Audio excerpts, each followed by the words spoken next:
Welcome back to the channel. Today, we are dissecting the absolute mayhem that is One Piece, chapter 1150. Buckle up because Oda-sensei has delivered a chapter packed with revelations, shocking twists, and implications that will ripple through the One Piece world for arcs to come. So let's not waste any time and dive headfirst into this roller coaster of a chapter. The chapter opens with a scene of chaotic relief. Parents, frantic with worry, are finally reunited with their hostage children. It's a moment of pure, unadulterated joy. But as is typical of One Piece, this happiness is fleeting. The atmosphere quickly turns ominous. Colin, in a state of distress, cries out to a man he recognizes from the bar. His words are chilling. His father has been pushed into the realm of the dead. The other children echo this sentiment, their voices filled with fear as they warn that the perpetrator is still lurking nearby. And then, the storm breaks. Black lightning crackles across the sky, and the giants, powerful warriors in their own right, are visibly shaken. Their eyes are drawn to a figure floating in midair, a woman radiating an otherworldly presence. Despite their shock, the giants prioritize protecting the children, a testament to their inherent goodness. But before they can act, tragedy strikes. A man, attempting to help, suddenly collapses, writhing in agony. And then the full extent of Imu's terrifying power is unleashed. Imu, displeased by the rowdy and unkempt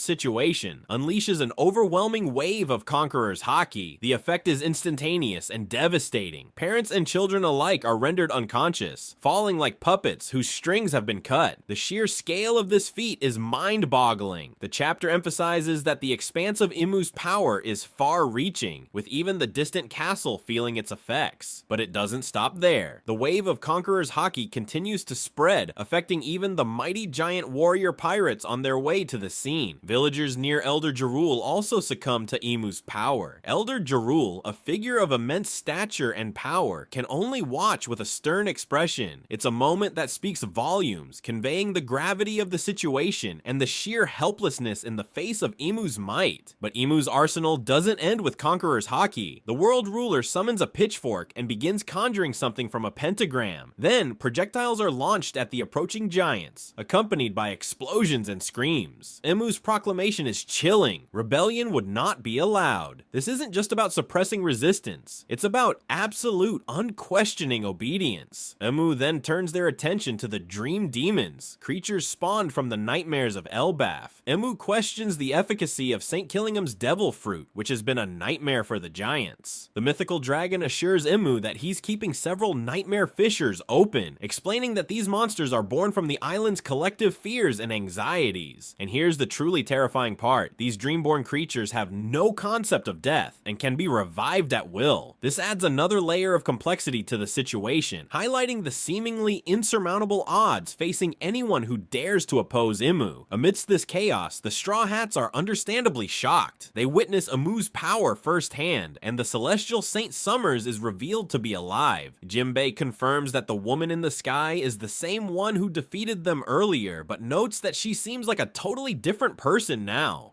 Robin, ever the strategist, finally asks the crucial question, where are Luffy and the others? Nami recounts where Luffy, Zoro, and Sanji went, and Brook drops the bombshell. They're in the realm of the dead with Hadruddin and his crew at the worst possible time. Usopp is frustrated by their absence, and Robin, bound and helpless, can only watch as the Owl Library goes up in flames. Imu, meanwhile, is focused on establishing appropriate leadership in Elbaf. St. Summers agrees, emphasizing the need for a king, and then Imu drops another major revelation. They recognize Dory and Brogy, the legendary blue and red ogres of Elbaf. Imu's command is chilling, seize control of Elbaf and reign as its kings. Brogy, enraged by the suffering and chaos, grabs the insidious invader like a toy. He blames Imu for everything and tells his crew to go ahead while he deals with the threat. Dory warns him to be careful, and Brogy demands to know how many other knights are on the island. Imu, utterly unfazed, summons a tome and tells Brogy to claim Elder Jarul's head as a trophy. The book opens, exuding a strange power, and Imu commands Brogy to proclaim himself and Dory as the new kings of Elbaf. Something emerges from the book, a saber and a huge gun. Imu stabs down with the blade and raises the gun, determined to see their task fulfilled. Then the unthinkable happens. Imu blows Brogy's hand off. Imu explains to the giant that they are offering him a deal, his lifespan in exchange for an undying body. Under Imu's dominion, Brogy would gain power far exceeding his current state, unshackled from logic and common sense. In essence, he would become a demon, the pinnacle of existence. The demonic contract is sealed with a moonlight pentagram appearing beneath Brogy's feet, and he begins to sink into the depths of hell. This domi reversi, this unconsensual deal with the devil, transforms Brogy into something monstrous. His crew is horrified as they witness their captain's agonizing descent and transformation. What emerges from the hellish flames is a giant among giants, with glowing eyes, protruding fangs, wings, a mighty axe, and a functional black blade. The analysis points out that the black blade hints at demonic origins, casting Zoro's demon aesthetic in a new light. Demon Brogy, devoid of his former pride and camaraderie, attacks his own crew, laughing maniacally as he revels in his newfound power.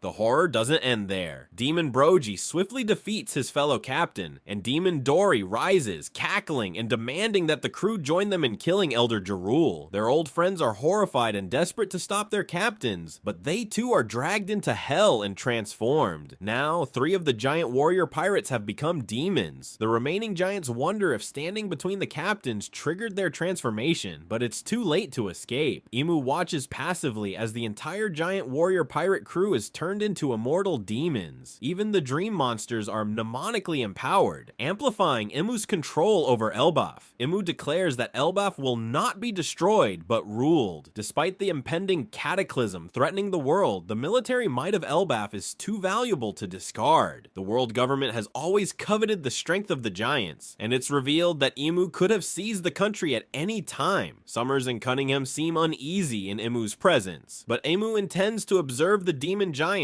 and assess their potential in the upcoming war. This highlights Imu's strategic brilliance and ruthless pragmatism. They are not simply a destroyer, but a conqueror, capable of manipulating even the most formidable forces to achieve their goals. As the demonic figures approach, the villagers urge Elder Jarul to flee, but in a display of unwavering courage, he refuses. That is not included in the vocabulary of a true warrior. Elder Jarul, despite his seemingly silly demeanor, is a legend in his own right. Dory and Brogy are to him what he is to Hadrudin, a mentor and a symbol of strength. While Big Mom defeated Jarul in the past, the analysis reminds us that Big Mom is an anomaly, and Jarul was past his prime at that time. There's hope that Elder Jarul will have his moment to shine. With so many enemies and so few allies, the Straw Hats have an opportunity to become legends on Elbaf by saving the giants from Imu's control. The analysis acknowledges that Imu is partially correct. Elbaf does need leadership. The chapter raises questions about King Harold's betrayal of the knights, Loki's perspective, and his brother's acceptance of the current situation. As we envision the climactic battles of the final war, it's hard to imagine the giants' presence being one-sided. The conflict between Nika, Luffy, and Imu is framed as a clash of opposites, a yin and yang. While Imu has meticulously planned and controlled events, Luffy started from scratch, relying on his instincts and gathering allies along the way. Elbaf possesses too much potential and power to be completely monopolized. Imu has undeniably set the stage for Elbaf's crucial role in the future of One Piece.